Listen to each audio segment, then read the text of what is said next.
So hello everyone, welcome to session number 9. Tonight, just to give you some housekeeping. Actually, Steve, why don't you go through the housekeeping and then I'll pick up with the custom audiences and stuff. Yeah, absolutely. I think we'll do a quick housekeeping and a little bit of the action items, and then we'll turn it over to you. So, okay, guys. So just a few things. We're in session 9, but just some things that are coming in session 10. First of all, we are going to be announcing the prizes. Now, we announced the contest, not the prizes. We're announcing the winners. So we announced the contest a couple sessions ago, and then I believe you guys talked through it some more last session. And next week, we are going to be sure to, there you go, right at the contest tab. And you still have time to enter, guys, and you still have time to win, for sure. So next session, we will be announcing the contest winner, so you do not want to miss that, okay? We're also going to be, hopefully, our plan is to release the Bounce Breaker software and go over how to use that and all that kind of good stuff. And then we've got a few other things planned. So session 10 should be a lot of fun, a lot of good stuff, and you're not going to want to miss that. And then the week after that, for week 11, we are going to take a break. So I think that you have all earned it. I think we have earned it. I think everybody needs to recharge their batteries a little bit, and it's time to do so because then we're going to jump, right into phase 2 and phase 3, and we have so much to continue to cover. Everybody needs to be energized and ready to do that, okay? So before we get into tonight, just make sure that you guys are aware of a couple really, really important updates to the members area. Aiden did some video updates. I believe they're under the workshop. Week 8. Right, Aiden? Yeah, workshop 8. Workshop 8. So Aiden added a couple of videos regarding similar ads and audience segmentation and optimizing and boosting ad campaigns. These are must-watch TV, guys. So please, if you have not...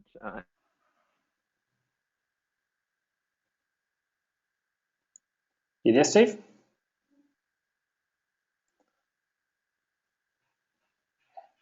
Hello?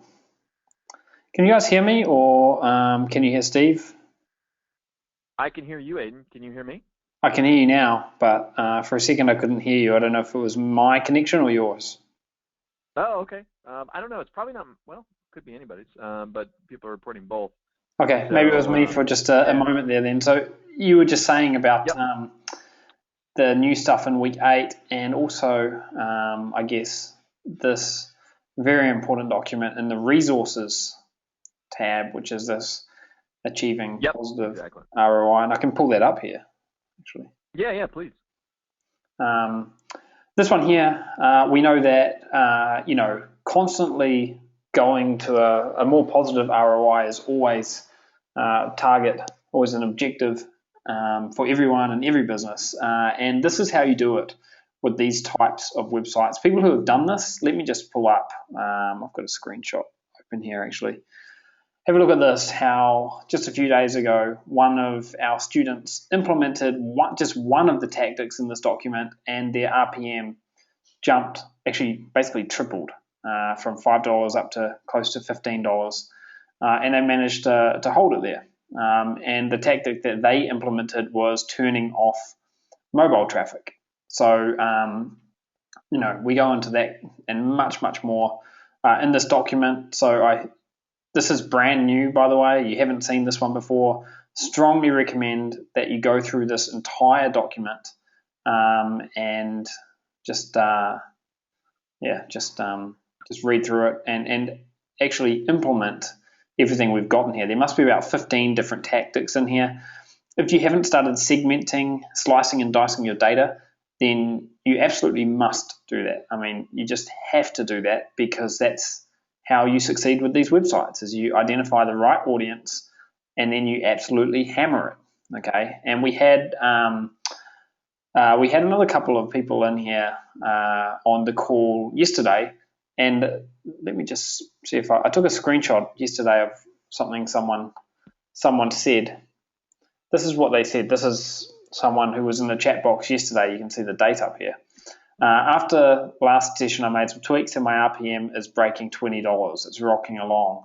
And that was just by implementing some of the things that we've been talking about. So it's definitely worthwhile going through that entire document and those 2 videos if you haven't done it already. Yep, absolutely. Like I said, must-watch TV. And then just go back right up there, because we didn't really talk about what we're doing tonight. So tonight we started talking a little bit about Freddie's RPM increase, and kind of using that as a really good case study to kind of go over where it was not so good and getting all the way to good. And Freddie was actually on the call last night, and he was reporting some amazing. I don't know if you still have those screenshots, Aiden. I don't have them. I don't have them, but yeah. He was reporting some amazing results where his RPM is now like $35, and the biggest thing is that he's making over $400 a day in profit. So that's over $150,000 a year, and that's pretty damn exciting. And we didn't do anything special with Freddie. He's just one that's shared a lot of information with us, which we love.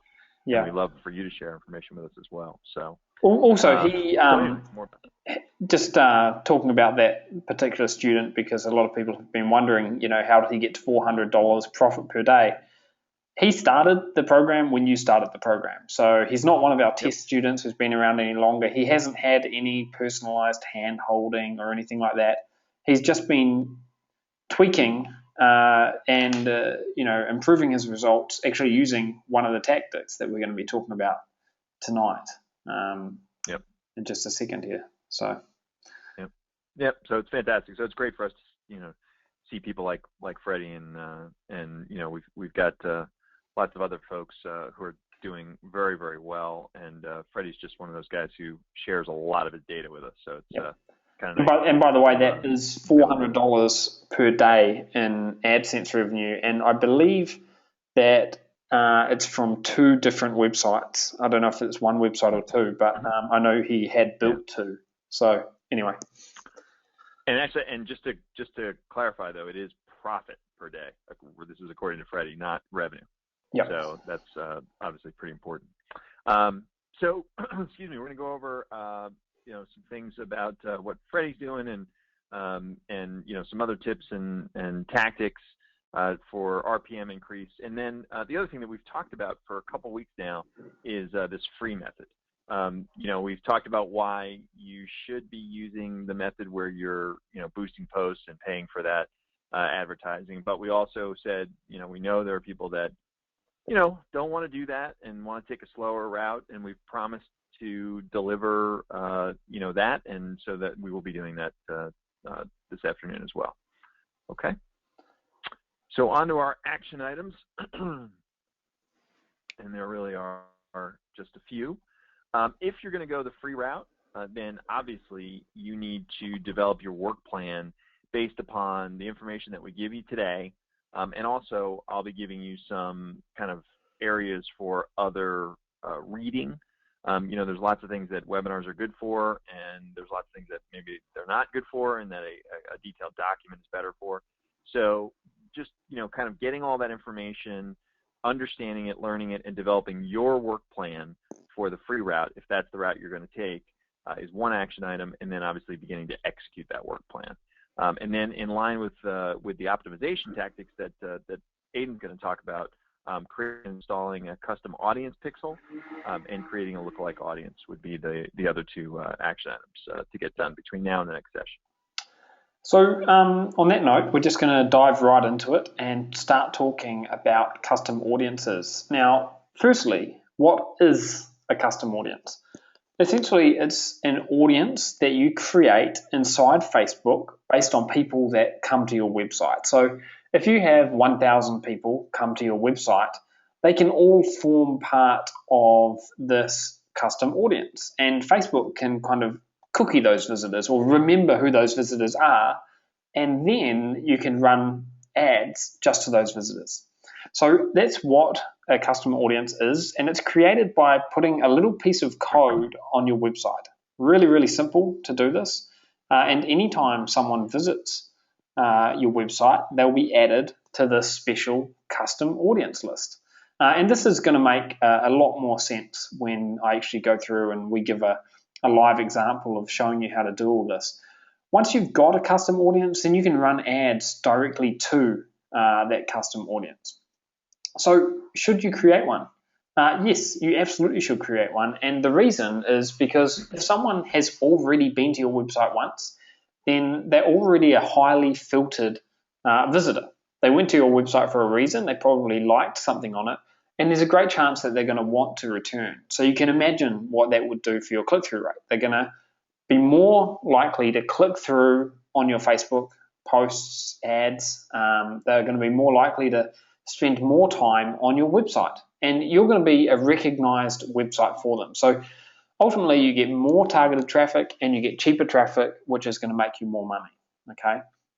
So just before we get into this, and again, we have been speaking about this particular individual. Other people have sent in similar results, and I showed you some results from someone else a moment ago. But here is Freddie before his custom audiences kicked in, and here he is after custom audiences. What I want you to look at here is that figure down there. It says ZAR51. That's 51 South African Rand, which is about $5.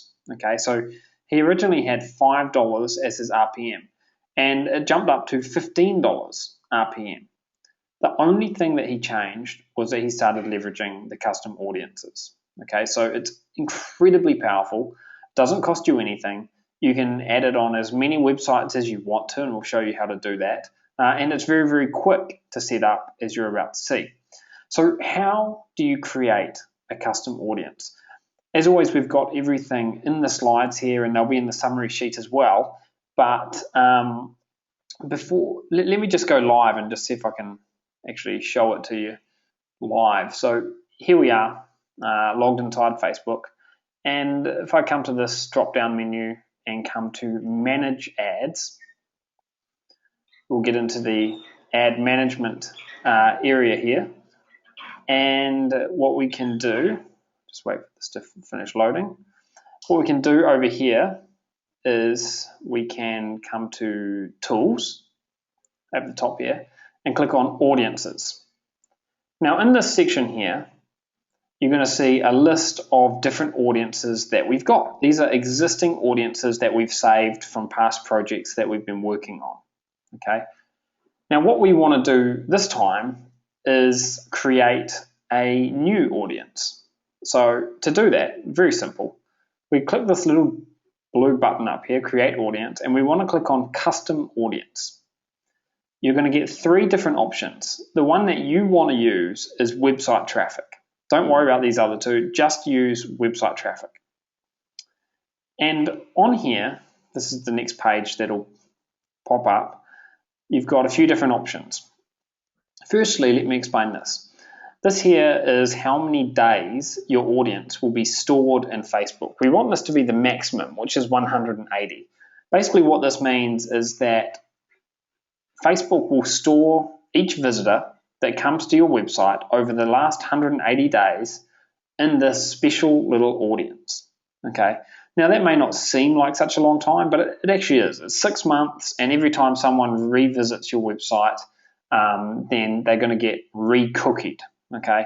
I know this probably sounds quite technical for some people, but when you actually do it, you'll find it's very, very simple. You don't really, even if you don't understand what you're doing, you can just copy what we're doing and it'll work.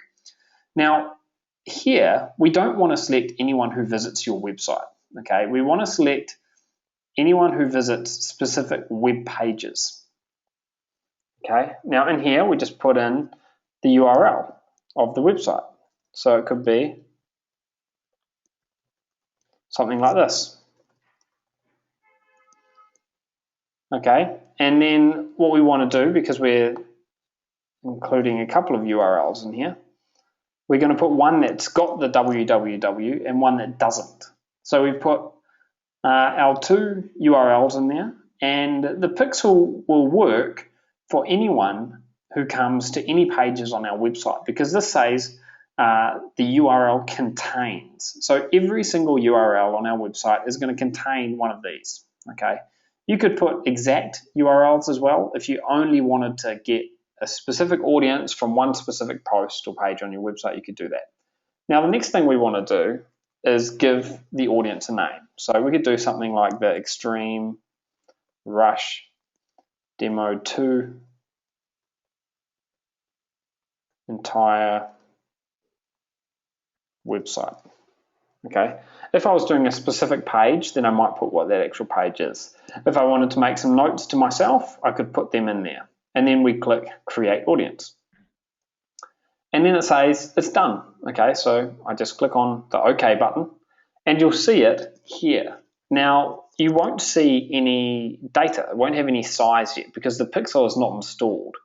Once the pixel gets installed, that's when it'll start populating and you'll see this number increasing in this column here. So how do we install it? That's the next thing. We want to just select this little selection box next to the audience, and we want to go to View Pixel.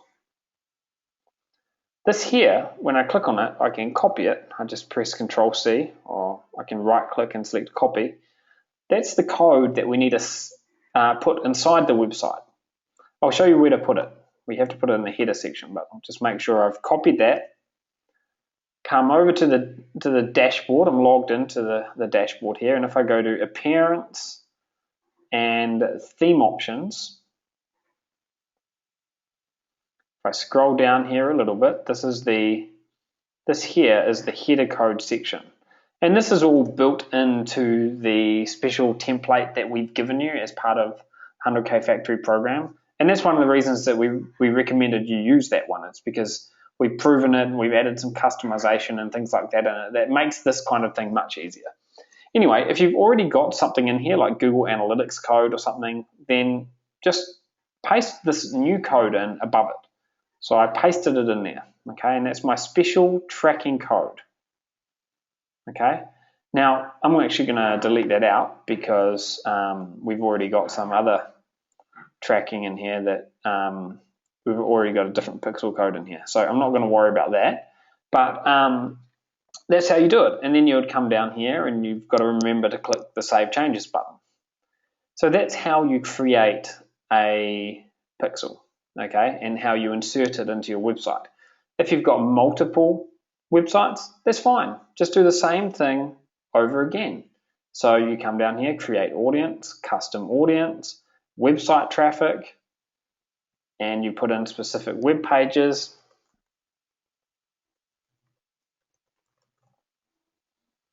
Okay.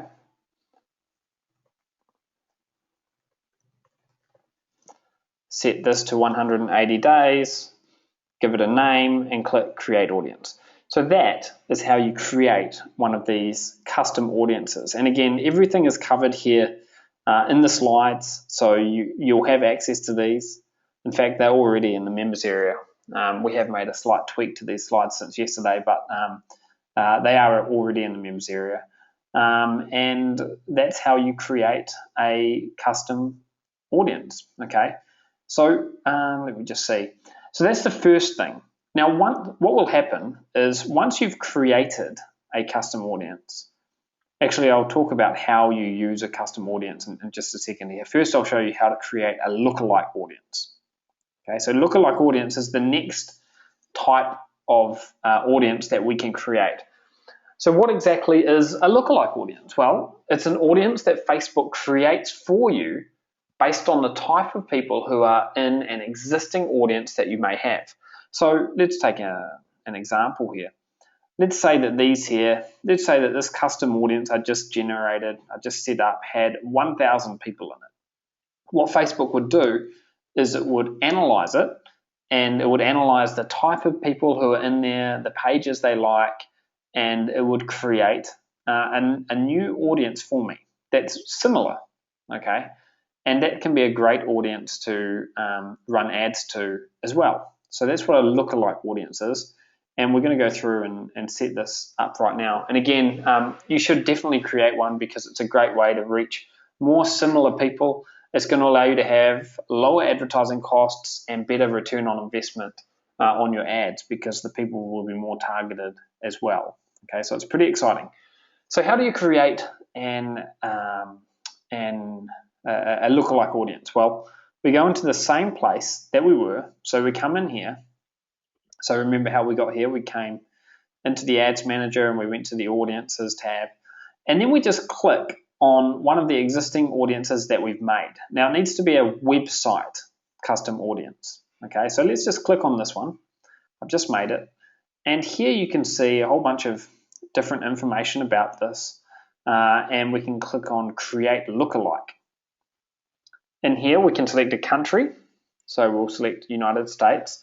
And we can move this sliding bar. We recommend you set it to the low end of that, because you're going to get much more targeted, much more specific audience than this one here, which would be much broader.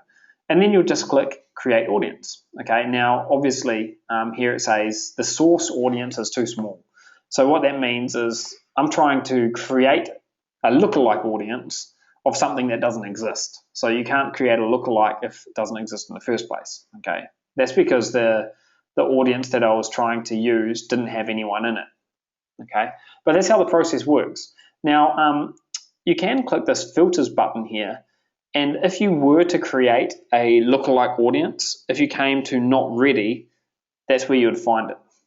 Okay, it would be in this list here. It won't be in the ready list, and it may not be in this list because it's not actually ready. But if you come to filters and look in not ready, you'll see it in there. Okay, so that's where the lookalike audience will appear. It can take several hours or more even for these to appear. Okay, because Facebook does need some time to crunch the data and to actually build your audience for you. So before we talk about section targeting, let me just explain how we would create an ad using these new audiences. So let's do that over here. Let's go to the drop-down menu and click on create ads. And what we're doing here is the same thing that we always do. Okay, we're coming to create an ad, and let's say we want to boost your posts. We'll click on that. We can select one of our Facebook pages, and we can select the post that we want to boost, and maybe it's this one here. Okay, click continue. Everything here is exactly the same as how we normally do it, but what I'm about to do is going to be different. So normally when we're doing this, we choose a country and we choose an interest. So we would normally put, organic gardening or whatever it is. We might normally do something like this, okay? And it would tell us how many people and so on and so forth. We don't want to do that though. What we want to do is click this little down arrow up here next to where it says new audience and choose one of the saved audiences. Now when your audience is ready, it will appear in here. Okay, so you just click on the saved audience that you want, and then you can create the rest of the ad in exactly the same way that you always do it. So you can put your budget, your start date and end date, and everything else the same way that you always do it.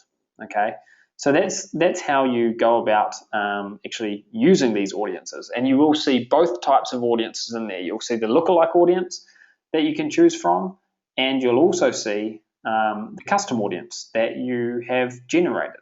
Okay, so it's pretty cool and it's very, very simple. And does that sound pretty clear, Steve? And if so, I'll move on to section targeting. Yeah, I think so. There is one question that I think is probably an important one that people were asking is what size audience do you need before you can create that lookalike audience? Because you were saying it's too small, but you didn't say what size audience Facebook. I think it needs. I think it needs to be 100 from memory. It may be. I'm pretty sure it's 100, but we can just have a quick look there, because if I tried to do it, it would actually tell me. Just bear with me. I'm pretty sure it's 100 though.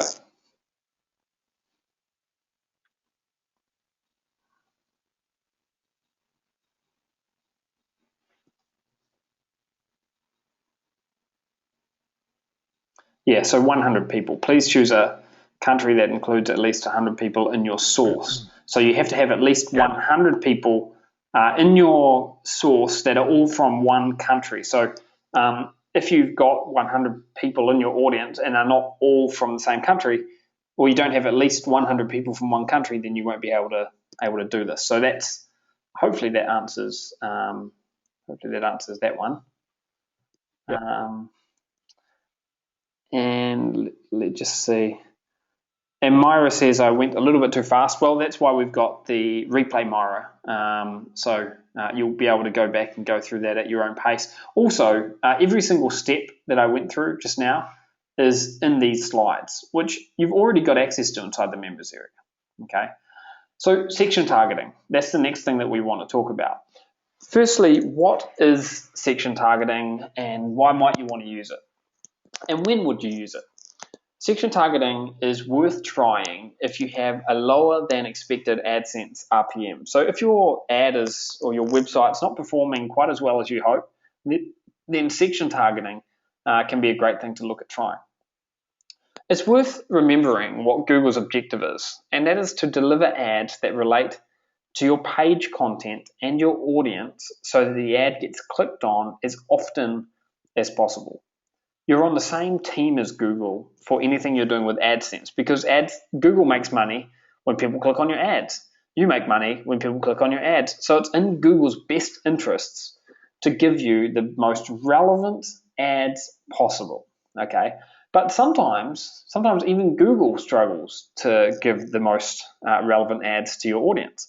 And that's when you can use section targeting. And what you can do is you can use it to tell Google to focus on a particular part of your page to improve the relevance of the ads on that particular part of the page, okay? So if a page is receiving ads of low relevance, it could be that the AdSense robot, the AdSense crawler, is struggling to understand what your website's about. So let's say that your website sells power drills and you want to display ads for power drills, but all you get are ads for garden sheds or other things which are not so specifically relevant.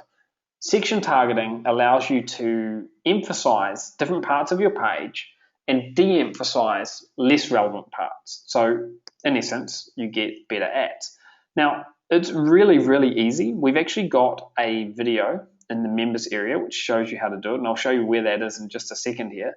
But first, let me just walk through it. All you have to do is add in a couple of little pieces of code into your website. Very, very simple. And you're good to go at that point. Okay, so here's an example. This is obviously inside the WordPress dashboard. We came in to edit a post and we chose the text editing option. Okay, and then we add in there the little tags, the little HTML tags. It's just copy and paste. It doesn't matter if you don't understand what all this code means or where to put it or anything like that. Just do the way we do it and you'll be fine. Now, let me just go over to our members area. And if I come to week 9, you'll see that we've added a new video. And this is a video that Mark created, and Mark actually showed you exactly how to do it. And he showed you how to automate it so that this will happen on all of your posts in the future as well. So don't be scared off by the technical lingo that we might use or anything like that. This is a really simple thing for you to do.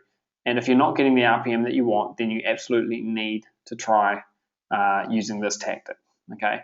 So Steve, the next thing, we're moving on to the free traffic sort of part of this presentation. Is there anything else that you want me to cover in there, or want to hold it off until the end? Well, I think we got it. The only thing is I put into the chat box, I did find that link that Freddie sent us. So it just kind of gives an update just to kind of close the loop on that. Because you had shown here it is. Freddie's RPM at, I forget what it was, like 150. 150. Okay, 150. Yeah. So, he just keeps going up and up and up and up, and that's why that's an RPM that's like $38. $38 US, right?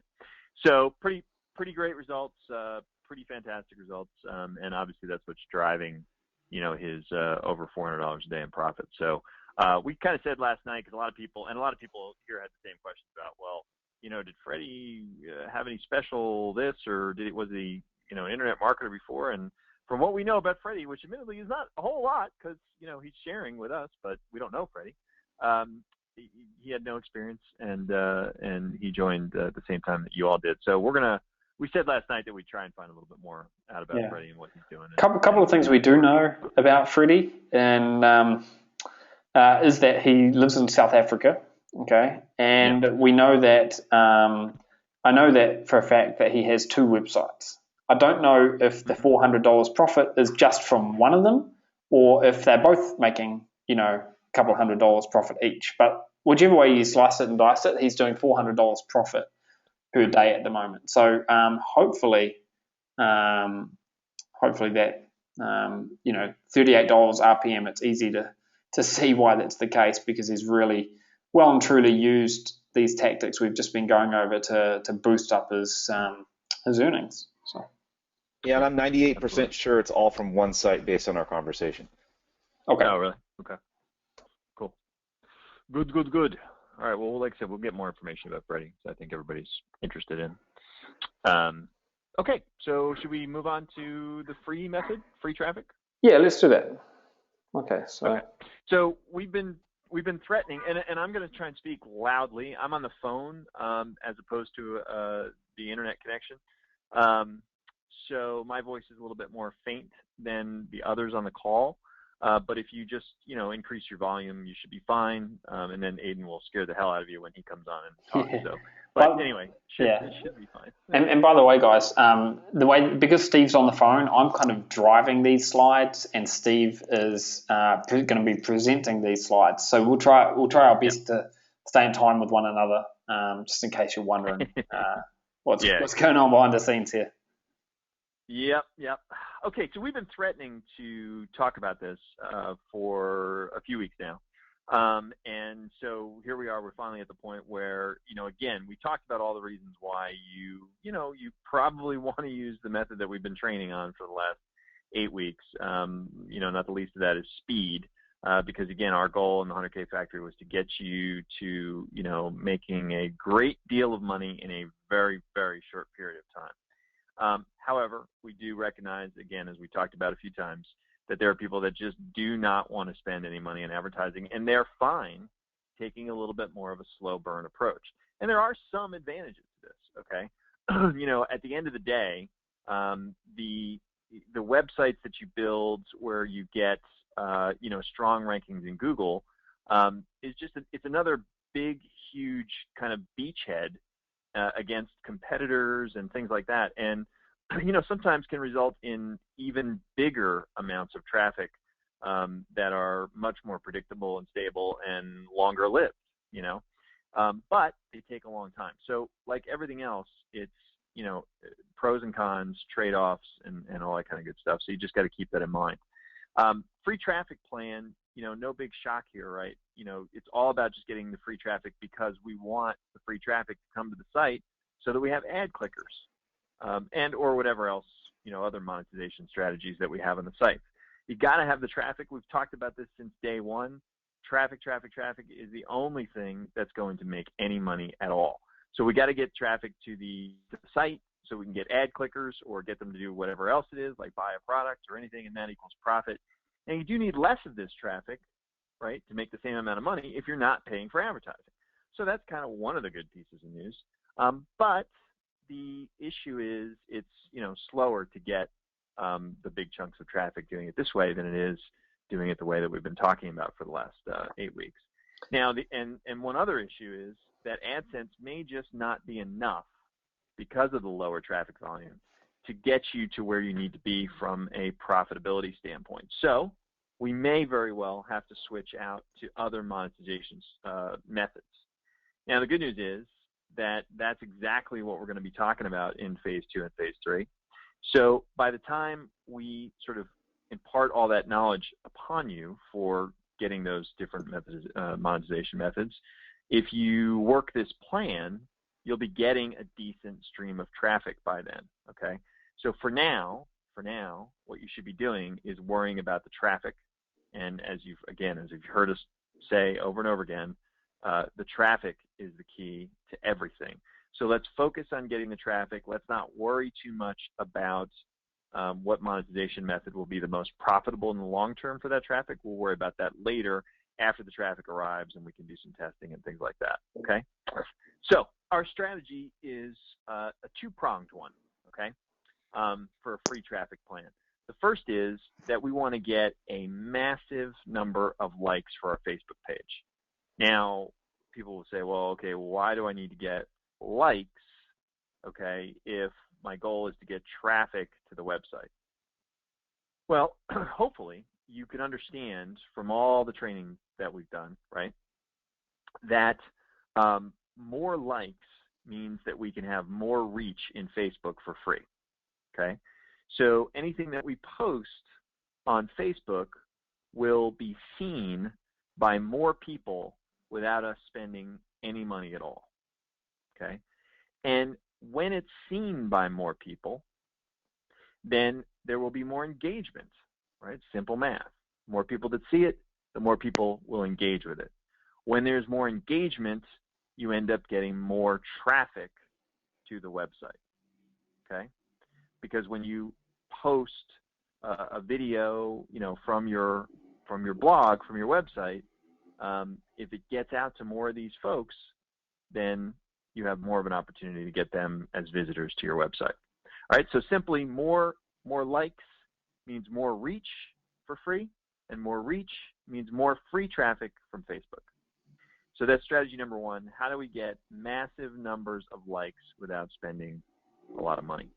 And then the second part of the strategy is more of the traditional search engine optimization tactics as have evolved over years and years, and getting free traffic directly from Google searchers. So people type something into the Google box and they get listings back and they click and visit your site. Okay, so that's the two-pronged attack that we're going to take with the free traffic plan. All right, so let's talk about the first one, which is getting likes for free. Let's talk about some very interesting statistics first, because it will help us figure out how to best get the most amount of Facebook likes. First of all, no big shock here, photos. Photos are quick and easy, much easier often than video and things like that, and they get 53% more likes, 104% more comments, and 84% more click-throughs on links than text posts on your Facebook page. Now, why do we care about all these things? We care about what gives us the most engagements, okay? Because this is how we're going to attract new people to our Facebook page. And not only attract them to look at our Facebook page, but attract them to ultimately like our Facebook page, okay? So we want to understand scientifically, all right, what posts people are engaging with more, okay? So photos, big thing. Emoticons, amazingly enough, and as annoyingly enough, you know, emoticons actually dramatically increase the engagement levels of Facebook posts. And emoticons, emoticons are just those little smiley faces and things like that you can put on, you know, on Facebook messages and things like that nowadays. Just for the people that are wondering. Facebook messages, text posts, you know, things like that. Everybody uses emoticons and, well, whatever.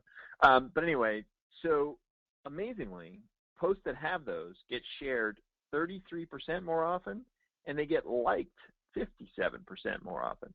Now, we could sit here and talk about why that is. It's probably because it draws the eye.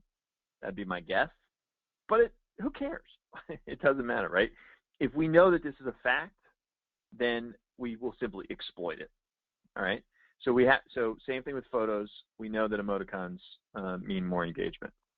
35% of Facebook people who have liked pages, you know, outside of their own sphere, liked pages specifically to compete in contests. Okay. And 42% of these folks will have liked pages specifically to get coupons or discounts.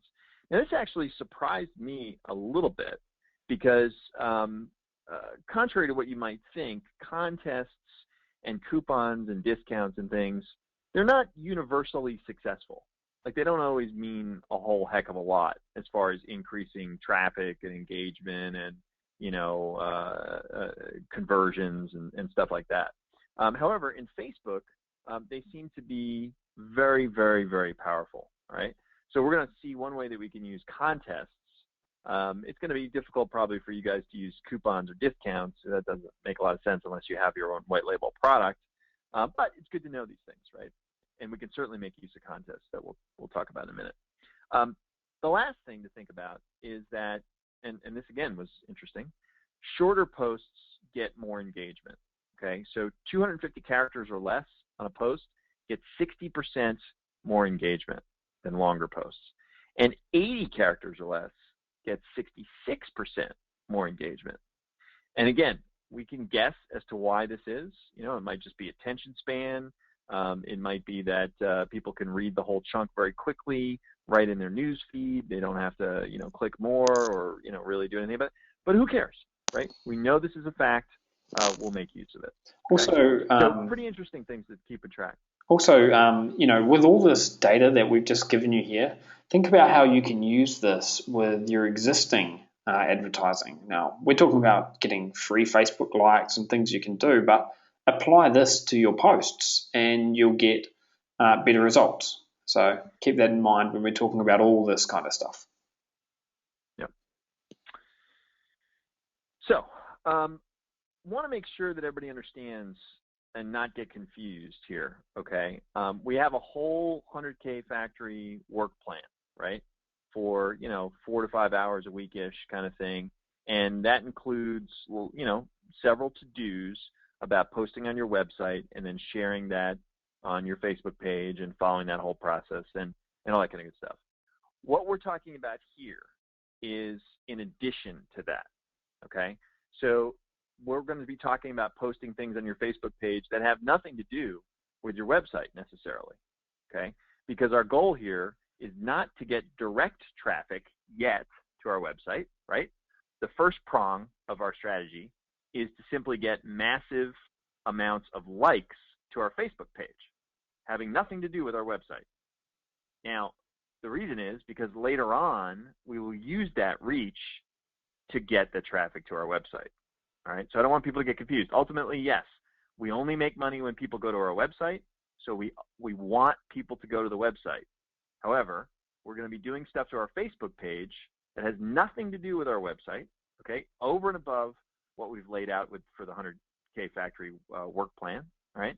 And the goal of that is simply to get likes on our Facebook page that we will exploit later on, and I mean that in the nicest way, we'll exploit later on to get traffic to our website, right?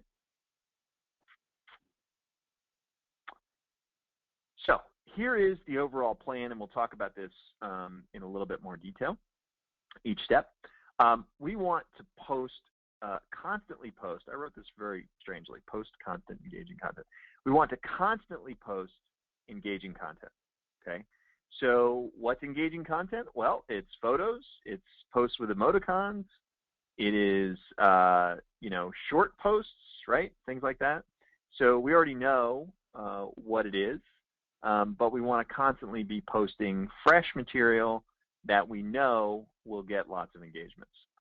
So that's number one. Number two, we are going to find other pages where our target audience hangs out, okay? So we're going to find those pages, and we're going to stalk those pages because that's where our potential likers are. And we are going to get them to come to us and like our page by doing a couple things. First is we're going to make good comments and posts within these pages. We'll focus on photos too, when we can, right? And emoticons and, keeping it short, all that kind of good stuff, right? So what happens when you do that? When you make a comment and people read it and see it on the page that your audience is hanging out with, well, they go visit the page very often, right? People love to waste time just kind of doing that kind of, tangential searching all around Facebook. So they go to your page and they will like your page, okay? So we're going to interact with the page. The other thing we're going to do is we're going to have a process where we go by and we like all the comments we can find. Okay, now that sounds sort of spammy, but nobody knows we're doing it. They don't talk to each other in real time. They don't go, hey, this guy liked my comment. Oh, he liked mine too. He's liking all the comments. Nobody's going to find out, right? So we're going to go through and we're going to like everybody's comments, right? And what happens when you like someone's comment? Well, they get a little notification, don't they? And they're trained to look at that notification. They're also trained to say, wow, somebody likes me. This is great. I wonder who this is. I'm going to go visit them. Okay? They go visit your page, and if they like what they see, they will like your page. We don't have to train people to do this because Facebook has spent years training people how to do all this. Okay? So they just do it. And it's a great way to get just free people liking your page. We're going to do the exact same thing with groups. Groups are essentially almost identical to pages, right? In the way that we can use them. Okay, so we'll do the same thing. We're going to make comments and posts. We're going to like the comments, all that kind of good stuff. And we'll do a contest. We'll do a photo caption contest. At least that. There may be some others that you want to do, but that's the easiest thing to do. And we'll show you an example of one of those. Okay, so that's the overall plan. Let's talk a little bit more detail. Again, remember, this is the first section of the plan. Go ahead. Just wanted to say that you're not going to get good results if you just go out there to spam other people's Facebook pages. So when we're talking about leaving comments, we're actually talking about leaving good comments. If you for example leave a spammy comment, which might just be, wow, that's nice, for example, or just anything that doesn't really add any value or doesn't really make sense in the context of what's been shared, it's just going to get deleted. We get these all the time on different Facebook pages that we run, and you can delete any comment and you can ban that person from leaving comments in the future on your Facebook page as well. So, do this in an ethical, sustainable way. Otherwise, your comment is just going to get deleted anyway. Yep. Yeah, absolutely. Yeah, I am talking about adding value. These are niches you should know something about at this point anyway. So let's talk about each of these in great detail. Or in a little bit more detail. Post engaging content. Really, we're just talking about photos, short text updates. Don't overdo the emoticons. It would be really a good idea to track your engagement statistics, because then you're going to, and by that, I don't mean like obsessively spreadsheet everything, but at the end of the day, you really should start to develop a feel for what your targeted audience likes, okay? And you could do that by kind of at least informally tracking how things go when you post them, how much interaction you get. So maybe, and I know, for example, one person, can't remember who I was talking to, but they have a certain type of post that's a picture that has a funny caption on it, and these kinds of posts, they're able to do these maybe once every other day or something, and they're just what the target audience likes. It's just kind of what it all comes down to. So you should be able to develop a feel for that, and obviously that is just super efficient. If you can develop a feel for what your audience really, really likes, then you could just simply do a whole lot of that, right? And then that allows more engagement, which means more sharing, which means it shows up in more people's timeline or newsfeed for free, which means you can bring in new eyes, right, onto your page. And then if those things resonate with those people, they'll like your page, okay? So, if you can do a couple posts 3 to 4 times a week, so you're doing 3 to 8 posts per week, that are like this. It's really all you need to do. You don't need to do 100 a day or anything like that. You're not looking to spam Facebook, but you simply want fresh content that's really good, high quality stuff. And again, focus on those photos or short text updates using emoticons, but don't overdo it. And always develop a feel for what your potential audience will like. Keep in mind, this has everything you post has 2 functions. One is it's kind of baked. You know, as it gets shared around Facebook, then if it's good enough, people will come visit your page. And it's also, you know, sort of representative of the quality that you offer. So when somebody visits your page, then they're going to be able to see all your posts, and they'll make a determination then, you know, is this page worthy of me liking it? So, all right, we're moving on. Okay, so then engaging with other pages. Finding pages to engage with should be pretty easy right now, okay? I mean, you guys are all audience insight experts now. You can slice and dice audiences and see what they like and see what pages they like. I mean, it's pretty easy for you all, okay? So I don't think anybody is going to come, you know, get to the point where they can't find pages that they should be engaging with. And remember, these are pages where you feel that your audience is hanging out on, okay?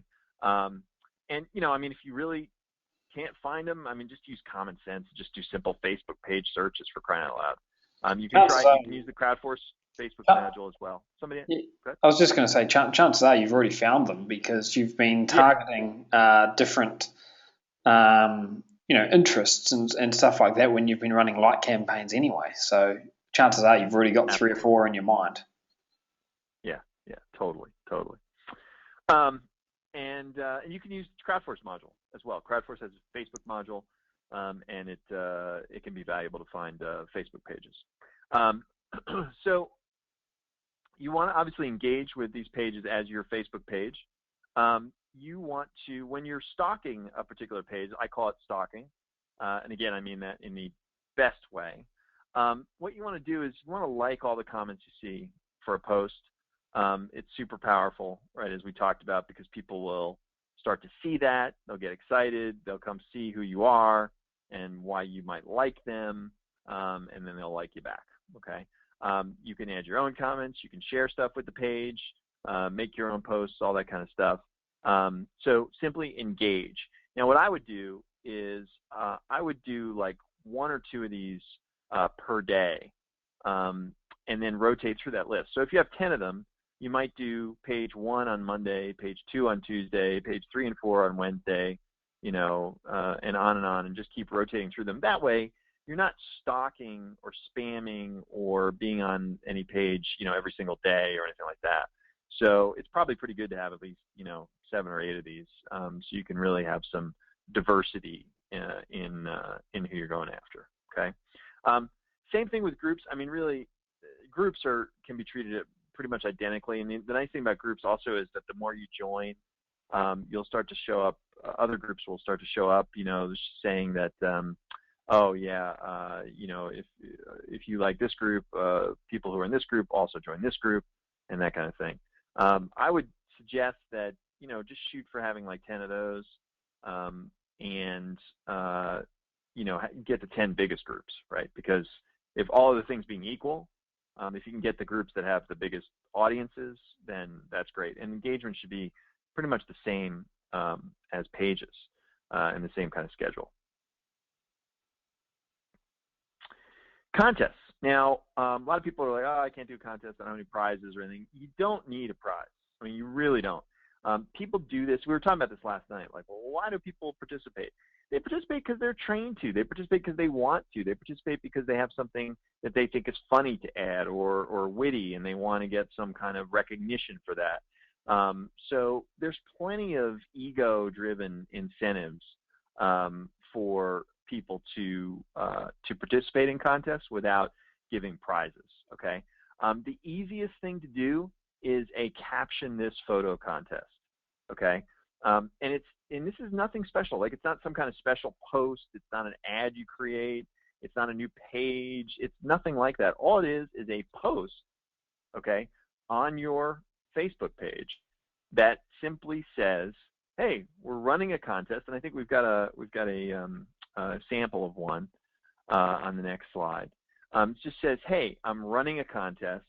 Here's the call to action. Here's what you need to do in order to participate." So this one has what I will perceive as a smiling dog, and it says, well, this contest will run from today until Friday, May 6th, and the rules are comment with a caption to this photo of Ophi, which I guess is the dog's name. Have your friends like us and like your comment. The photo with the most likes wins a $50 gift certificate. Okay, contest ends at, whatever. So again, this one used a prize, but it's completely unnecessary. We had the example several weeks ago where a gentleman did something similar to this. It wasn't a caption this contest, but it was a show us your best, I think, collision video or something. It was the demolition derby guy. We showed you that example. And he ended up getting, a couple thousand likes from just doing the contest. So you got to make sure that you have a call to action there, okay? Because you want people to like your page and like posts on your page so that there's engagement. So you build that into the contest like those folks did. And you share those on the pages and groups that you're stalking. And, you could probably do 2 to 4 of those per month without really being very annoying. People love these. They just don't get tired of them. It's like cat videos. They're just evergreen, and people are all over these, and they really don't see them as spammy or promotional or anything like that. Okay. And somebody's asking, does the photo contest, does the photo have to relate to your niche? I think it should. If you've got to be able to find something. I think every single niche can stretch and find something as far as a funny photo that they can use. Okay. All right. So that is the first prong of the strategy to get free traffic. And again, just to review, that is to get as many likes as we possibly can for no amount of money, so that when we post stuff using the 100K Factory kind of work plan, right? When we share and post stuff from our website, that all of a sudden we have a much, much bigger reach than we would have otherwise. And if we have a much bigger reach, then we can drive traffic without boosting posts and spending money. Okay? So that is the first prong of the attack. And now here is our second, which is the SEO strategy. Just taking a little drink. Now, SEO is a complicated subject.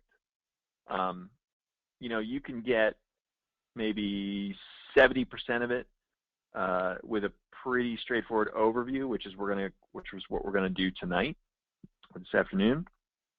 However, it's complicated. There's a lot more to it. There's another, say, 30% or so that probably is better served through some different training methods. And I'm going to suggest 3 of them. 2 of them are here, and one of them we have a nice little surprise for you guys at the end of my little SEO talk, and that'll be the third one. Within the documentation for CrowdForce, okay, there's a lot of information about how to find websites to put backlinks on. And in addition, there's also a lot of information about how to actually do the backlinks. So in other words, when I say, well, you should do blog commenting, we're not going to go over how to do blog commenting tonight, okay? It is pretty straightforward. However, the CrowdForce documentation does do that. In addition, our quick start guide to affiliate marketing is another really fantastic resource. And most of the strategy that you're going to hear about tonight comes directly from that document, the SEO section of that document. However, it's in even more detail in that document, okay? So those are 2 resources that I strongly recommend that you make use of, and then I'll have a third resource for you at the end. Now, when people talk about a search engine optimization strategy, you'll often hear people talk about the 2 pieces of that. There's the on-page optimization. What can I do to my site myself? Like, what can I control? What can I put on my website that will help me gain Google rankings and therefore get traffic? And then there's the off-page, right? What do I do that's independent of my actual website? And off-page is pretty much almost 100% we're building backlinks to our website, okay? But the good news is that we don't have to really think too much about the on-page, okay? because most things are really just taken care of with the 100K factory websites and the weekly plan. We've got quality content on there. We've got, and these are just metrics that Google looks at, okay? We've got freshness of the content. We've got the trust pages that have been built up. We don't have any over-optimization, right?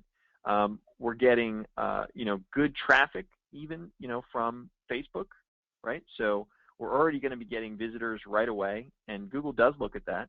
And then they look at the bounce rate and the time, and the time on the site. For several years now, Google's been on the bandwagon to make sure that not only do they serve up pages that meet the needs of the user's query, right? So they actually answer their question that they type in, but that those pages are also the best out there from a user experience. And how do the computers at Google determine that? Well, they look at the results of people who are visiting those websites, and they say, well, if that website has a high bounce rate, I don't care how applicable it is to the query, it must be a crappy website. If nobody spends any time on that website, then I'm not going to recommend it, even if the content on it is spot on to answering the question that someone has asked. Okay? So that's the computer's version of, I'm going to make a subjective analysis of whether this is a good page or a good site or not. Okay? So the good news is there, like I said, pretty much it's all taken care of, the on page. So it's the off page. And what we're really talking about with the off page are links. And it has always been about the links. Okay, when I used to talk about SEO a lot more, one of the things I used to say is that most people don't know that the first name for Google was actually Backrub. That was the code name that was that when they were developing the search algorithm. And it was called Backrub because it was all about the backlinks. Okay? And the fundamental core of the Google algorithm was, if this website has the most links, then it must be the best website. If more websites out there link to this one than any other, then it is the best website and deserves to be up there in the search results. Okay? Because if you can imagine, you type in, blue widget, there might be 8 billion websites that have blue widget content on it. So how do you know which is the best? Well, the first decision that Google made when they started working on it 20, 25 years ago was, well, who has the most backlinks? All right. So it's always been about that, and that hasn't really changed. But what has changed? Because obviously it has changed tremendously in the last 25 years. What's changed is the uncanny, scary, and science fiction-y Skynet sort of way that Google is really able to see and infer a very natural and organic link profile, meaning they are really able to see what websites people just really like, independent of marketers trying to manipulate the data that they're looking at. Okay? It is, like I said, they have some of the smartest people in the world working on this, and they've been working on it for decades, and they just keep getting better and better and better. And they have always said that the best way to do SEO is to not do SEO, is to essentially build it and they will come. If you build something high quality, trust that it will get out there and people will see it and people will share it and people will link to it and on and on and on and on.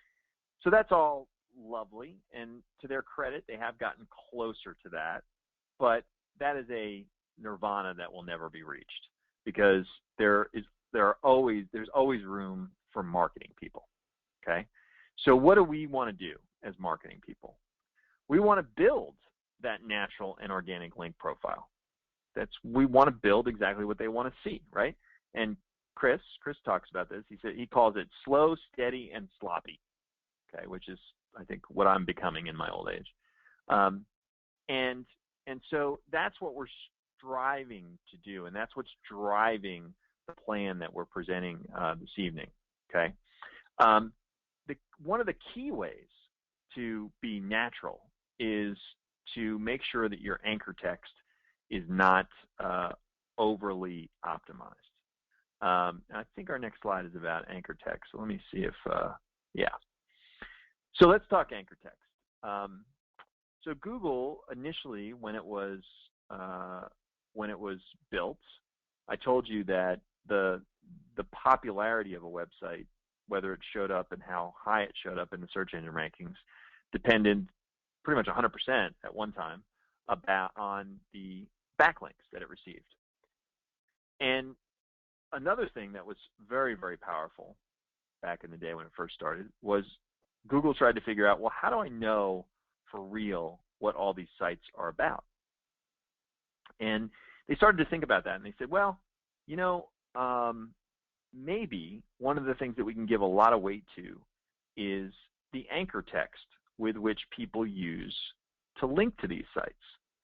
So anchor text is simply the highlighted, oftentimes bolded, underlined text that you click on an internet page, on a web page, that will take you to a different page. Okay, so that link is called a hyperlink, and the text that you actually click is the anchor text of that hyperlink. So what they said was, you know, if these guys, if people are always linking to the page using the term red widgets, well, then I guess the page is not only popular, but it's about red widgets. So people understood that and they got hip to it. And one of the best examples of that, again, years ago, and I should have looked this up because I talked about this last night too, used to be that, and we all used to use this as an example. If you type into Google the search term "click here," what's that? It is still the example you're about to give. A couple of people checked it out last night, really? And it's still the case. I don't know if it's number one. Some people were saying it's number one or number two or number three, but it's still I'm right at the top. surprised. It's hilarious, isn't it? It just goes to show you how much things have changed, and yet they haven't really changed, you know. So, you know, this reveals kind of one of the dirty little secrets of Google's algorithm. If you type in the search term "click here," one of the top websites, whether it's number one or number two or whatever it is the Adobe Acrobat Reader website. Now, interestingly enough, if you go to that website, and again, I haven't done this in a long time, but you search throughout the whole site, and nowhere does it even have the text "click here." So it can't possibly even be about the term "click here." Okay, so why could it possibly rank for such a generic term? You know, when there are billions and billions of websites out there, how could it possibly rank for that generic term? Well, the reason is very simple, is because everybody links to the Adobe Acrobat Reader by saying, "click here" to get the Adobe Acrobat Reader, right? And they've been doing it for, 15 years. And so the Adobe Acrobat Reader download page has like 8 gazillion trillion backlinks that all say "click here." Okay, so Google goes, well, for God's sakes, I get it. Okay, fine, stop. The page is about "get here," and it should be ranked really highly, right? Because it just overwhelms every other signal in Google's algorithm. So we're not suggesting that that's what we're going to do, because that's impossible to do, okay? But it just goes to show you the power of anchor text. And obviously, Google, over time, has become hip to that people found that out and exploited it, right? And so one of the things that they've done to internet marketers over the years is they've said, oh, no. I see that you're over-optimizing the anchor text, and we're going to penalize you. We're going to punish you. You're not going to be awarded high rankings, because what we see is not organic and natural. We know because we just know, because we're that smart, okay? So we have to make sure that we provide to them a link profile that looks organic and natural. And one of the key ways that we're going to do that is to make sure that we do not over-optimize our anchor text. We do not use, if we want to rank for the term red widgets, we do not use red widgets and its related terms more than 20% of the time when we build a backlink. Okay, so about 20% of the time we're going to use those keywords, those money keywords, those keywords that we want to rank for. Okay, about 15% of the time we'll probably use a persona, which I'll talk about in a minute. It doesn't have to be your real name, so don't Don't get upset. Maybe 35% of the time we'll use some kind of URL variation, website.com with the www, with the HTTP, because people do this all the time, all right? And maybe 30% of the time we'll use random text. Now, none of these numbers or guidelines or anything should be considered set in stone. It's not like if you use 21% of your keywords, it's not going to work. But we do have to all sort of agree on something to shoot for, or we can't teach anything. We can't come up with a process here, right? But just know that this is not an exact science, okay?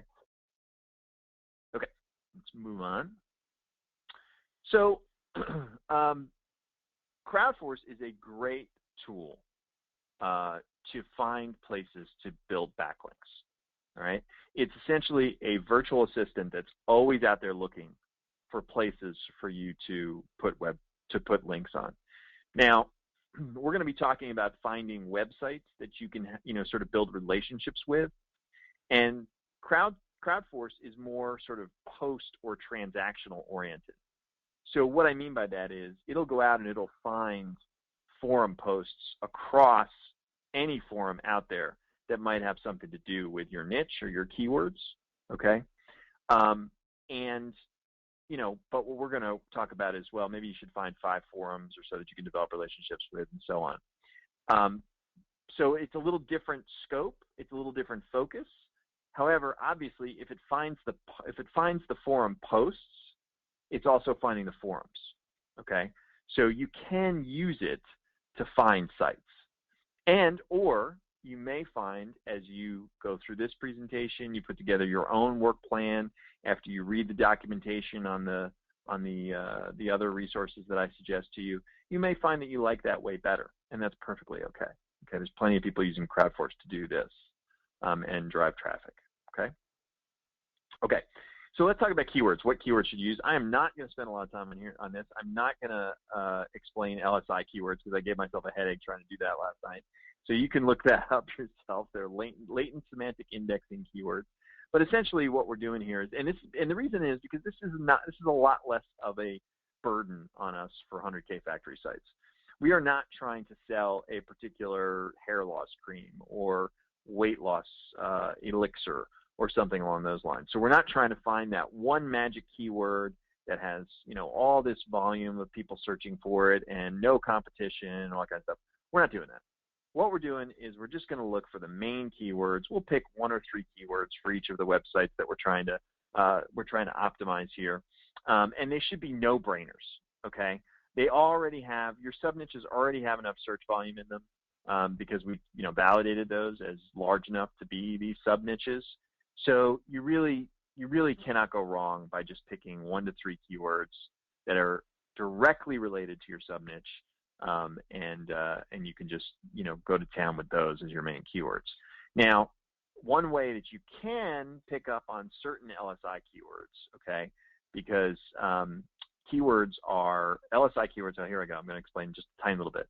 LSI keywords are if Google thinks that your website is about demolition derby, okay, then it assumes, based on its experience with other websites that are about demolition derby, that your website also is about front-end collisions and maybe, flying body parts. I don't know anything about that demolition derby. But it makes that assumption based on all of its, incredible stores of data and analytical power, okay?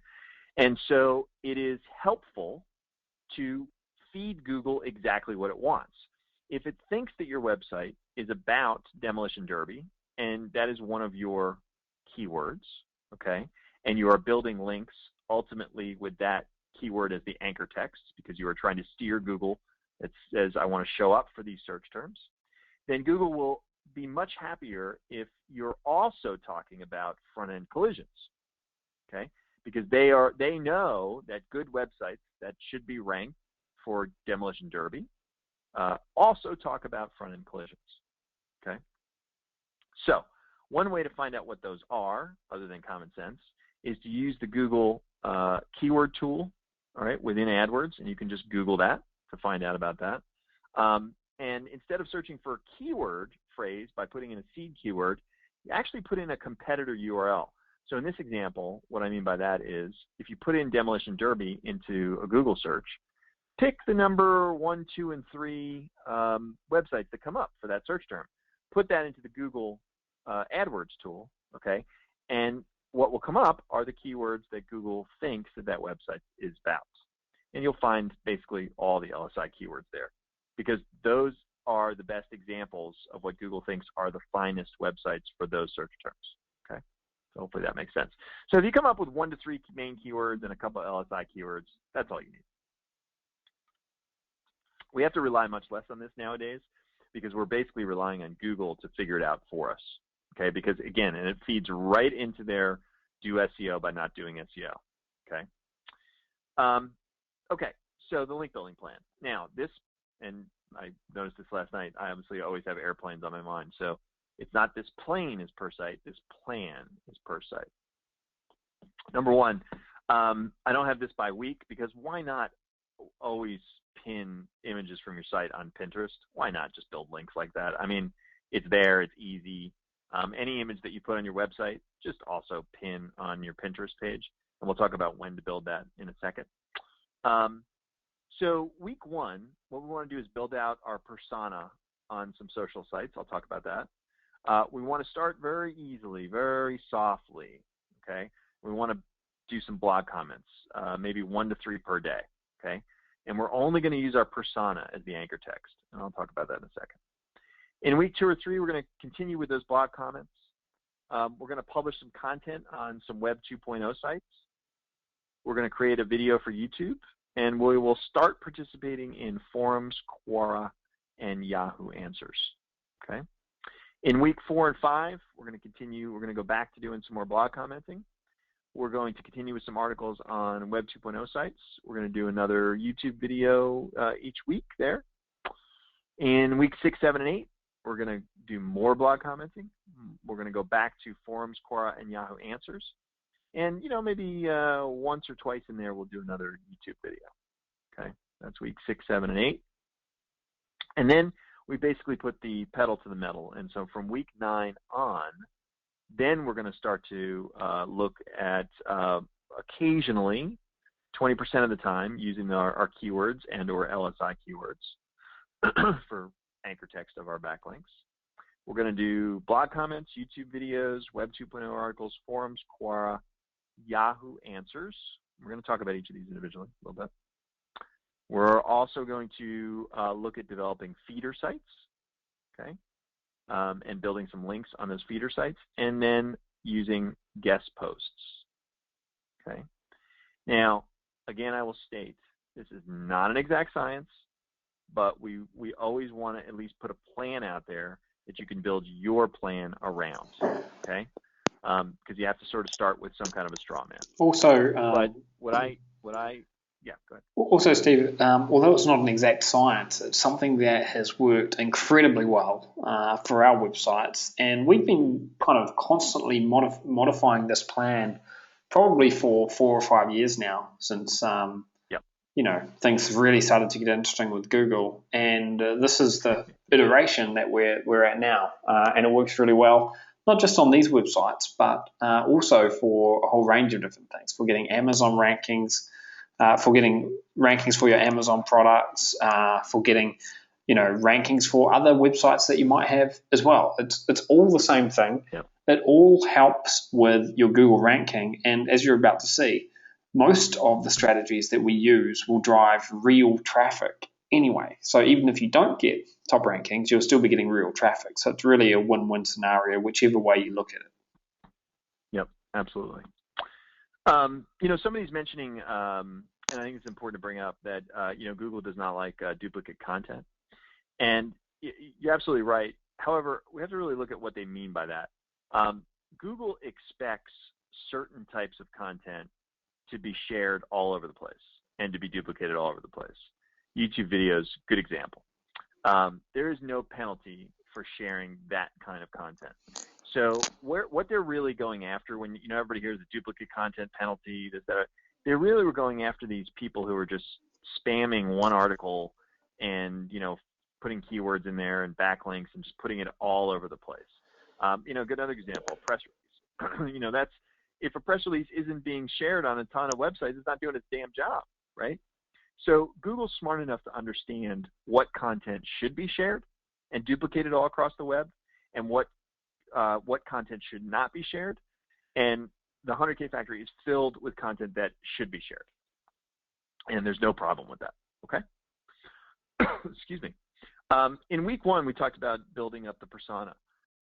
Here, when you're doing SEO, you're gonna run into this situation where, unlike when you're doing just the straight 100K factory without SEO, you really need to be a persona so that you can participate in forums and blogs. And by that, I simply mean a pen name, or you can use your real name, and there's nothing to hide here. I would not, but many people don't want to use their real name, and that's fine. So build a persona, and there's no harm in this. There's no shame in it. There's nothing wrong with it. You are the admin of the site that we are SEOing. Okay, so you're the admin of Extreme Rush.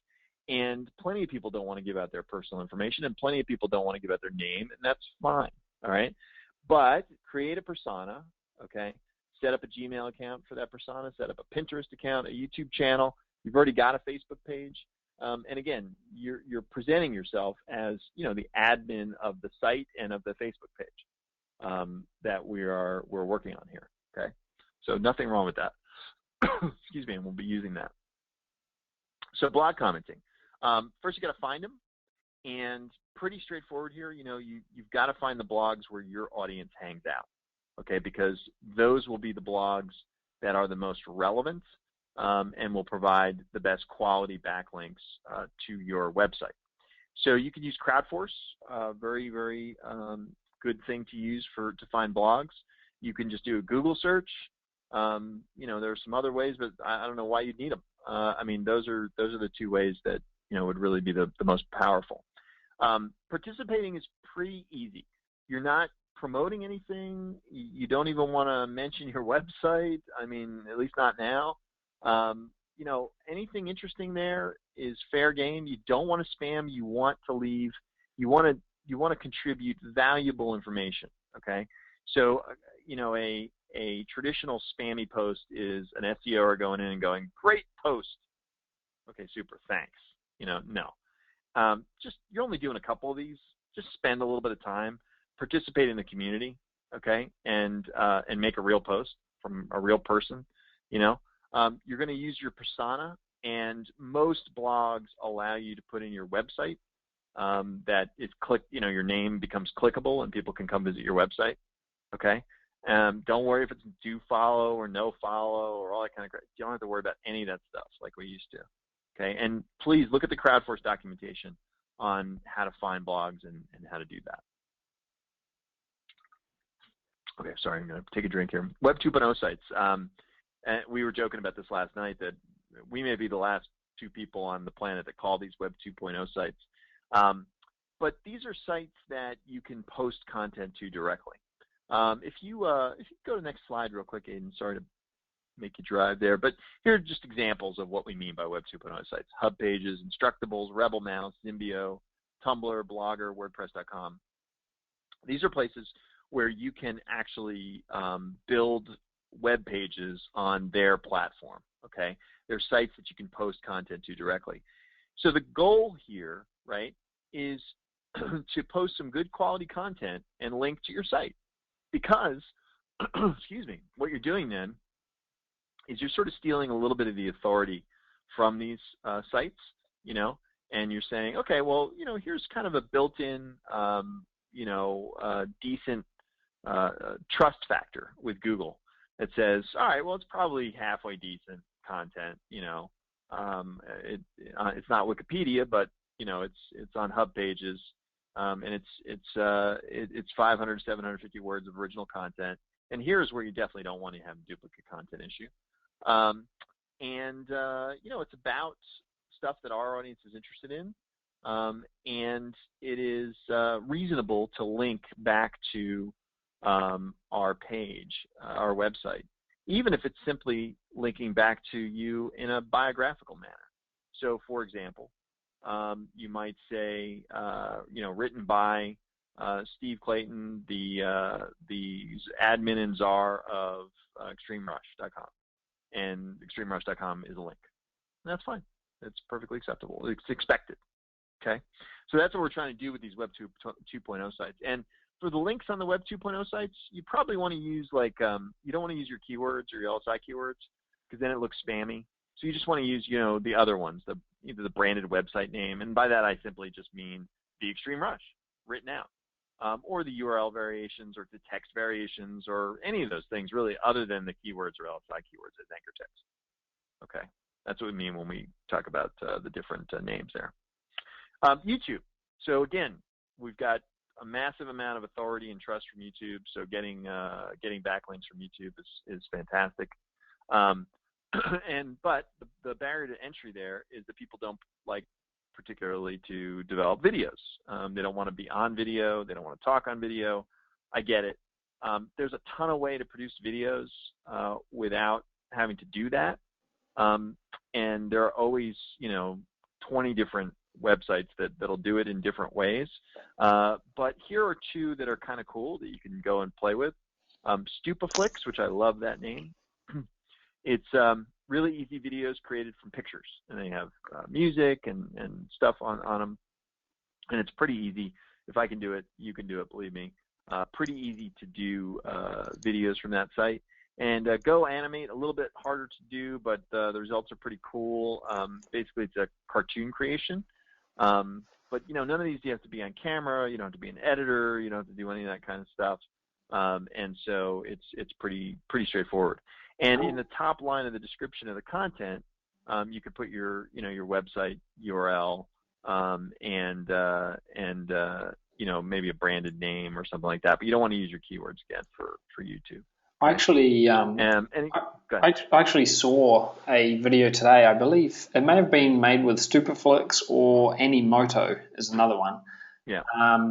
And it was just a silly little video I saw on Facebook, and it was published from YouTube, and it was just some photos and some text. It probably took them 3 or 4 minutes to make the video, but it had gone absolutely viral, and it was like before and after celebrity photos or something. It was something just silly, but yeah, I mean, it went completely viral, and it was just made using one of these types of video creation tools that we're talking about here. People love before and after photos. I actually this is a business idea for anybody who wants it, because I just haven't had the time to do it. I always had the idea to create a before and after app where people could submit before and after pictures, and all the app does is allow people to scroll through them. So when they're sitting in the doctor's office, they just scroll through before, after. So like accidents or weight loss or weight gain or something like that. I just thought that was a great idea, but I never have time to do it. So whoever does it, I want to cut. Might be a bit late now. Yeah, I know. So Quora and Yahoo Answers we'll talk about as the same because they are essentially the same kinds of sites. They're basically where people can go and ask questions, and people then, it's crowdsourcing crowdsourcing solutions to problems and answers to questions. And so anyone can participate on that, and you want to use your persona and participate. And you also have the opportunity to build a backlink to your site, because if it's something that's within your niche, okay, you can use your site as a source for your answer, and it builds a backlink. Now, Quora and Yahoo Answers are pretty hip to this, that SEOers and marketers are using it, so they're on the lookout for people that are sort of gaming the system, okay? So what you want to do is, first of all, you want to just participate in about 20 questions before ever using your site as a source, right? Because you want to sort of, and you want to do that over several weeks, because you want to establish yourself as a person who wants to participate in the community before you start to kind of just market your site, okay? And then after that, you really only want to add your site as a source maybe about once every 5 times, about 20%, okay? And in that way, you should be able to fly a little bit under the radar and get some really nice, powerful backlinks. Excuse me 1 second. Sorry, I just had water go down the wrong pipe, which is not what you want during a webinar. Okay, forums. So pretty straightforward here. The number one thing is when you find forums, you want to make sure that they support signature links. Now, what's a signature link? Very easy. It's a way that you can sort of sign all your posts that you make on a forum. And so you might see these on forums that you've been in. It's, at the end of a post that I'll make, it'll say, Steve Clayton, or my persona name, admin at theextremerush.com. And that extremerush.com is a link. So every time I post, it creates a backlink to my website. Okay? So they're super powerful. And because of that, people, they are doing the same thing as Quora and Yahoo Answers. They're sort of clamping down on anybody that's abusing it. So you really, really want to make sure that you make some good contributions to the community before you fill out your signature link. And a lot of times they have rules. They're like, yeah, you can't have a signature link unless you've, made 10 posts, or you can't have a signature link unless you've been a member for 20 days, or whatever it is. Okay, so so they do that, and the way to know if a forum has signature links is pretty easy. You can just simply browse the forum and see people who are posting, and you will quickly come across signature links. If you don't, pretty quickly, then you can pretty much assume, without even having to go much further, that that forum does not support signature links. Okay. But you want to make at least 5 great posts, kind of answering questions or contributing something of value before setting up the signature. And you can ask questions too. I would find maybe 4 or 5 forums to participate in. Okay, that's probably the right number. Again, for each site that you're SEOing, somewhere around there. You can also, CrowdForce has a very, very powerful forum module, and lots and lots of there's a whole separate outsourcing module for CrowdForce if you want to outsource some of this. But again, we're talking about doing this for free. So, I strongly encourage you again to read that CrowdForce documentation and give it a go, because it has just a lot of other information about SEO. Yahoo Answers we don't really have to touch on because it's the same as Quora. Okay, so that brings us to feeder sites. Now, feeder sites are called a whole bunch of different things. They're called PBNs, private blog networks, private site networks, private networks, whatever it is. This is absolutely what the big boys do. Okay, this is how people in porn and people selling Viagra and all that kind of stuff. This is their bread and butter. This is where they compete in the most competitive SEO markets, which are the couple that I just enumerated there. And it's all done through these private site networks. And essentially what they are is, imagine, so we've already established, right, that Google determines who gets preferential treatment in the search engine rankings based upon really high quality backlinks from high quality sites, right? We know this to be true. So if you owned 1 million high quality sites, okay, then for your 1,000,001st site, wouldn't it be easy to manipulate the rankings by making use of the 1 million high quality sites you already have to link to this new site, right, with effective anchor text? Wouldn't that work? In fact, it does. Okay, so the trick is, how do you get 1 million high quality sites, right? You don't need 1 million. Okay, you kind of just need a handful. You need to grow them over time. But that's what private site networks are, right? They are domains or websites that you acquire. And most of the time you have to acquire these with small amounts of cash. So even though we're talking about, I made one small exception to this being the free model, because it's not an ongoing expense, it's a one-time expense, okay? And it's just so damn powerful, you really can't talk about SEO without, and leave this off, okay? Because it's the single most powerful thing you can do. So feeder sites are domains or websites that you acquire. They already have trust and authority and history to Google, okay? They haven't been penalized, and they're somehow related to your niche, meaning that Google would think that it's reasonable that a website that was about this would link to your website. Okay, so that's what feeder sites are. Now, so first people will say, well, where do you find these sites? I mean, imagine if you could find a site. Let's say that your site is your money site is about well, let's say it's just Extreme Rush, right? And one of the keywords that we're going after is wakeboarding or something. So let's say that we've got a blog that's been around for 7 years about wakeboarders, and somebody just decided, you know what, I don't want to do this anymore. I'm just going to let this, the owner just said, I'm just going to let this go. I'm going to let this expire.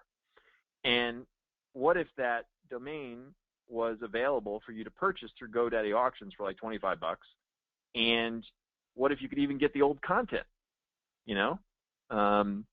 and you could put it back and basically rebuild the site up, or some facsimile, a reasonable facsimile of it. And you already have this built-in trust. You already have this, that it's already about your niche, and it's, a powerful site that has authority within Google and all that kind of stuff. So what if you could get all that and make it all happen and then link to your site that you're trying to rank? Wouldn't that have a positive impact? Of course it would, and it does. So then you're asking yourself, well, that's all very fine and well, but, that's like a unicorn. How that never happens? Well, you know what? It actually happens more than you think. Every single day, people just let sites go. They lose interest. They move on to other things. They get new hobbies. They die. You're talking about there are billions and billions of websites out there, okay? So it may not be that perfect storm of all those boxes are checked, right? However, we've never had a problem finding sites, like one a month kind of thing, to obtain for a reasonable fee that we can exploit into part of a private network of sites. Okay. Now, I will admit that this is much more of an advanced topic. It is well covered in the affiliate, the Quick Start Guide. Okay, so I urge you to do that.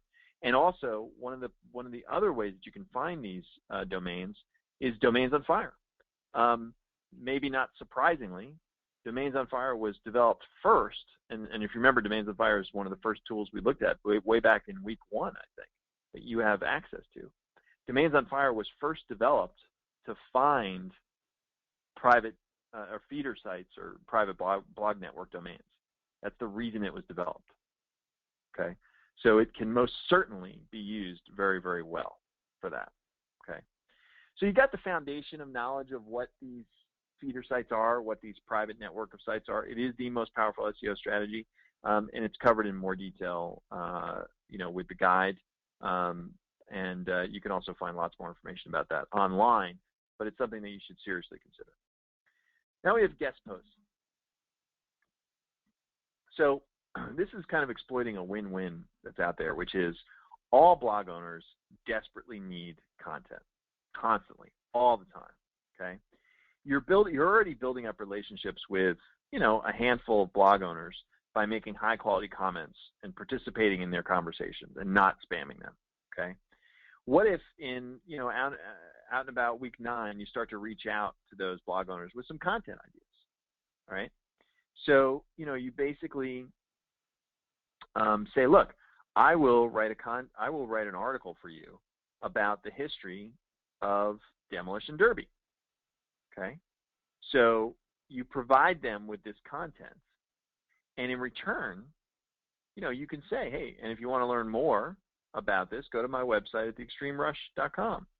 And also in kind of an about the author section at the end of the piece, which says, hey, who am I? I'm Steve Clayton. I'm the admin at theextremerush.com.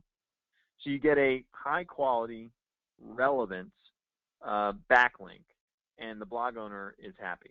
Okay, so it's almost like you have your own private blog network, your own private feeder network, except it doesn't come with any of the risk or any of the cost, because it really is another site. You're just able to put a link on there directly. Okay, so it can be a very, very powerful thing. The last thing I'm going to leave you with is, and this is another area for you to, this is the third area that I suggested that you spend more time looking at supplementary information. We have a very, very powerful keyword tool called Keyword Blaze 2.0. 2.0 was released in February of this year. It was completely redone from a functionality level, user interface level, and so on, from a tool that we started development of years ago. And it is a tool that is designed to facilitate search engine optimization, that extra 30%. That extra 30% of looking at other people's link profiles and finding common links and seeing about, ways to get those links for your sites too. It is certainly an advanced topic, and we didn't originally include it with the 100K Factory because SEO is not really our focus with the 100K Factory. But we talked about it and we said, you know what? We want to go all in with 100K Factory students. So we are giving you guys complete access to Keyword Blaze 2.0. And in addition to the software, you're getting very, very good guides, supplemental guides about how to use Keyword Blaze 2.0. And in that description of how to use it is really embedded a lot of training around SEO. So I hope you guys enjoy that. We think it's incredibly high quality software, and we hope also that you understand this is this is kind of how we roll and how we're going to be rolling through phase 2 and phase 3. So there's lots of fun stuff that we want to share with you. Just one thing to chime in there. A few people have been saying, where can they get this quick start guide? Where can they get the affiliate quick start guide we've been referring to? What we actually decided to do today to make this more effective for you is to actually create an SEO quick start guide and kind of divide out the affiliate stuff into something different. We had originally planned to do them together because they kind of do go together quite nicely, but we think right now it'll be more beneficial just to focus, hone in on the SEO side of things. So we are working hard to create that, and that should be available in the members area in the next 24 hours. Okay, Actually, I just published it now. Okay, great. So is that in the resources? Session 9. I'll put in the resources as well. So thanks for that, Chris. Chris has just gone ahead and put that in here now. Organic SEO for free traffic. Okay, so that's where you can download that right there. And Chris, you might want to put it so it's got the little PDF. Oh, right. Yep. Next to that. Otherwise, a few people might get confused. But that's awesome. So that was published even faster than I expected. So that's pretty cool. And we will working on it right now. Thanks, Chris. And we will get. I don't know if Keyword Blaze has been published yet or not, but we will have information for you about that in the next 48 hours. If not, I'm just doing CrowdForce right now. Great, if not already. So that's hopefully you're excited about that. One other thing I wanted to just run past everyone, and we asked people about this last night, was we've had quite a few questions saying, well, what about outsourcing all these tasks that we've been talking about? Do we outsource our search engine optimization? How does all that work? And we do. We don't really outsource. We do it in our own company. So we've got a team of people that work on all of these types of things for us. And in the past, to small groups of people, we've sometimes opened the doors on that and made that available to other people as well. So I just wanted to ask, without making any promises, we have to check a few things, but without making any promises, if that was available, is that something that you think you would potentially be interested in having our team do all of this search engine optimization, organic traffic building for you, just to get a bit of an idea so that we can know whether or not we should look more at that. Okay. All right. Thanks, guys. So, Steve, on to the action items. Yep. So let me put my glasses back on here. Okay. So just to repeat the action items, to make sure that we've covered everything, right? So if you're going to go the free route, we hope that you've gotten a really good foundation here to develop your work plan, but I would suggest, again, that the supplementary places that we suggest need to be looked through as well. Use all that to develop your own plan and then begin to execute that plan. Okay, very, very important to actually start. And then you definitely want to be creating and installing your custom audience pixel and create a lookalike audience. And then the other thing to add to the to-dos is if you have not looked at those new videos that Aiden added into the members area and this reaching positive ROI PDF, you've got to add that to your to-dos as well because that's absolutely critical. And just in addition to all the training we've given you, I would say make sure you download that that SEO guide that Chris has just uploaded for everyone just here in the members area. Make sure you download that. Here it is. And go through that because that perfectly complements everything that Steve has been going over in this training here tonight. So I think that wraps it up, Steve. We can look and see if there's any. I know the guys, the team, and myself as well have been busy in the background answering a lot of questions already. But we can take some of these now. So a couple of people, Mark was asking about RPM and getting his profits up. Mark, absolutely, just go through that document we showed you just a moment ago. Also, one thing that works very well, we mentioned it at the start, is if you're targeting, if a lot of your traffic is coming from mobile devices, then try running your ads and your boost posts, but not targeting it. Don't show it to people that have got that use mobile devices. Okay, so you can select where you want your boost post to be shown, and you can just remove the option of mobile. Now, that may mean you get less visitors, but as we saw in one of those, I don't know if I've still got it open here, one of those, I don't have it open now, but one of those example screenshots at the beginning, RPM basically tripled in one day to the next just by turning off the mobile traffic. So that's something that some people have been seeing some really good results with.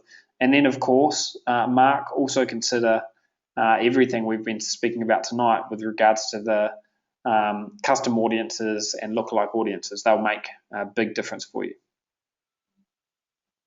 And Ziv is saying, is section targeting relevant to an entertainment-based site? Yeah, I mean, it can be used on any website. So check out the video that Mark put up. That's also in the members area just here to learn more about that.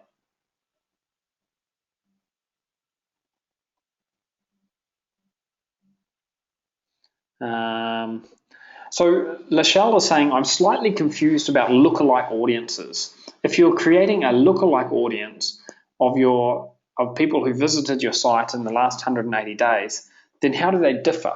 Well, it's not the exact same audience. It's not like you're copying the audience. What you're saying is, I've got this audience of people who visited my site, and I'd like to create an audience of similar people. So Facebook will then have a look at your custom audience and they'll say, oh, okay, this is the kind of profile of this custom audience that Lachelle has created. Here's another 100,000 similar people. So that's basically how it works.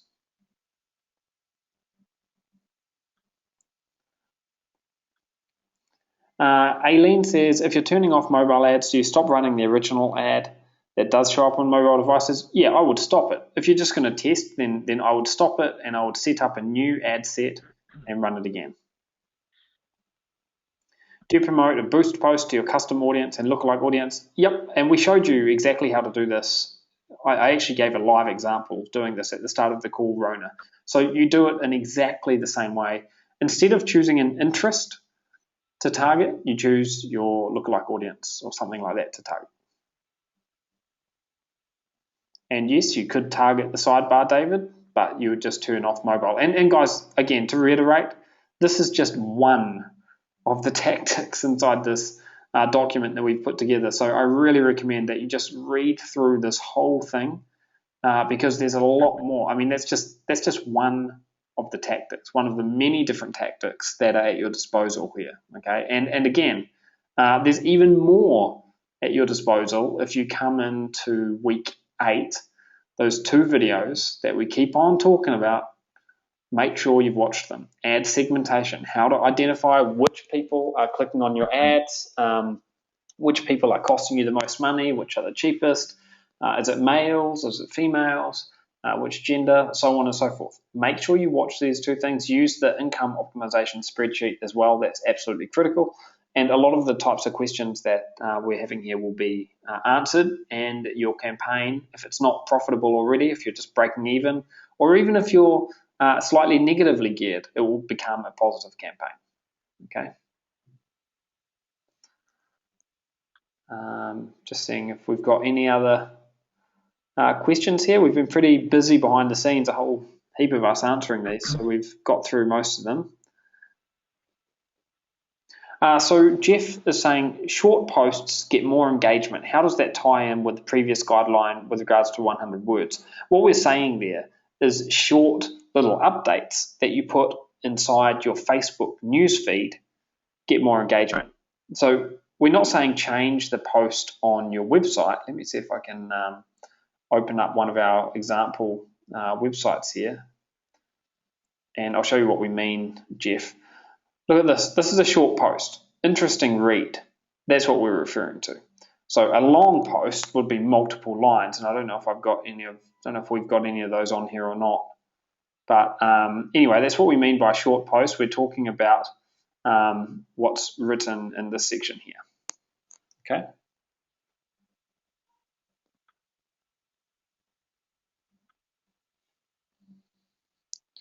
How long should we expect to see results from the traffic in the free plan? You really don't need that much traffic. That's the good news. And if you only get, let's say, 10 visitors per day from each of the traffic sources that Steve was talking about here, then you're going to be at a decent amount of traffic per day, probably 100 or more visitors per day. So, and how fast can you get there? Well, you can definitely make some serious inroads in a couple of weeks if you're working the plan. But it's a little bit like asking how long is a piece of string, because it depends on how much you work, how much you put into it, what your niche is, and so much more. Yeah.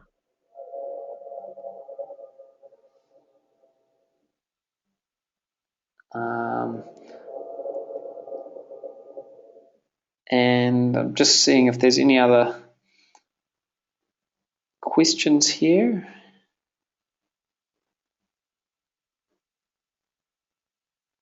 I think that pretty much wraps it up there, Steve. Yeah. We've been going for 2 hours. My voice is just about fried now, I think. Yeah. I was trying to rest it there for a minute. Bill was saying, where is Keyword Blaze? We'll put that link in the members area, and it will be, I'll show you where it will be. It will be on the software suite page, I think, or the resources page. We'll have to see where it makes more sense. It's in the software suite right now, but it's kind of buried. Oh, okay. Thanks, Chris. So Chris said it's in the software suite page right Actually, still is CrowdForce, but I'm going to create a separate page for it. Okay. So CrowdForce is in here. I'm not sure if I saw. Maybe I need to refresh it.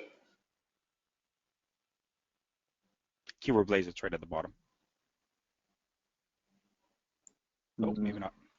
Maybe you didn't publish it. Anyway, this is where it'll be. It'll be in the software. It'll be in.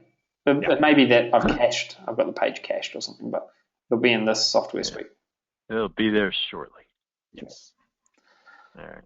All right, guys. Well, we're going to wrap it up. We have been going for 2 hours. So thanks to everyone for turning up. We'll get this. I think we're going to use this replay in the members area this time. So you'll have that there at your disposal to go back through again if you need more clarification. And we'll have an email going out to you in the next few days with updates about the next training session. And remember, if you want to participate in the contests, come to this contests tab here, find out what it's all about, because next week we announce the winners, and we've got some pretty amazing prizes, and you'll be amazed. Everyone has got a good chance of actually winning that. So check it out, and we will be in touch very soon. Have a good evening, guys. Bye. Excellent. Thank you.